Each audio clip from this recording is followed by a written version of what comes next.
What's going on, guys? Tyler here, back with another video. Today we're going to be doing an oil change on my 3rd gen 4Runner after putting in the Opt Offroad skid plate, so you can see it's just as easy with that skid plate as it was with the factory. All we're going to need for this is our 6 quarts of oil, our filter, oil filter wrench, and our oil drain pan.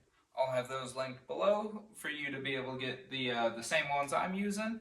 This engine takes about 5.5 quarts, and it's a 14mm nut to drain the oil. Here we are down below. Right in here is our oil drain bolt. You know, Opt Offroad gave a nice, good size hole, pretty similar in size to the factory bolt hole, actually. So that makes that nice and easy. We'll open this up so it drains nice and smooth. Open up our vent. Already broke it loose, so I'll take the ratchet out and then real carefully, not too shabby, but we'll let this drain the rest of the way out and we will pull off the oil filter. The oil filter from where I am here is just right here through the alternator.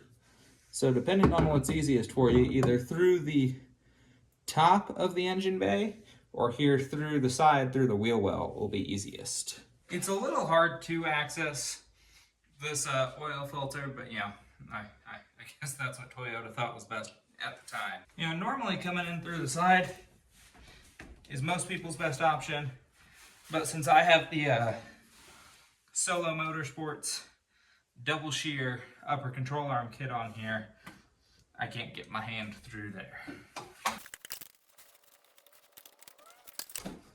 Alright, got it loose with those.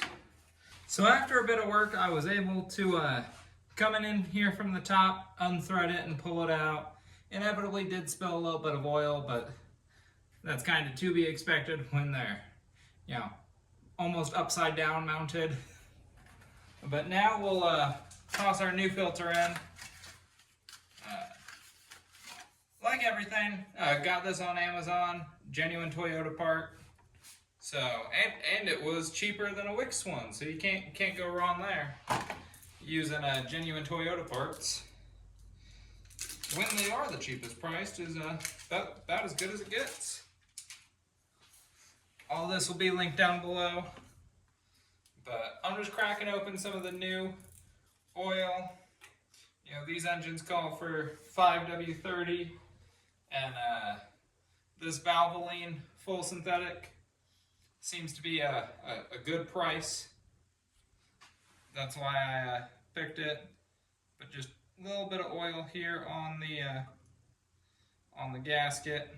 Like I said, probably here from the side, from the fender well, will be the easiest way to get this in and out, but because of my double shear upper control arm that I welded on, it doesn't quite go as well. I actually did just cut a hole so that way I can get my arm in, so I have about the same amount of clearance that you would from the factory. Let me bring you around and show you. So yeah, you wouldn't have this hole cut here, but you also won't have this welded where I do, which would actually be even easier, but we can just kind of snake this on through.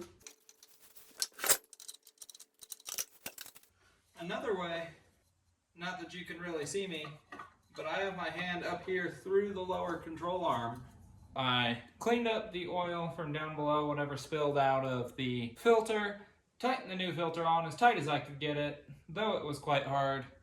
Not that if you could see me, just kind of snaking my arm up through the lower control arm and through the CV axle, right in there. Gave me decent access to it, and I tightened our drain plug to 29 foot-pounds, I believe, is the torque spec. Now 5.5 quarts.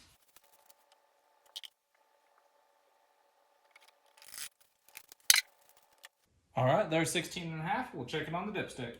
We put 5.5 quarts of oil back in, checked it on the dipstick, and right towards the upper of the upper dot. But we're looking good. As always, thank you all for watching. Please like, subscribe, comment, and have a great day.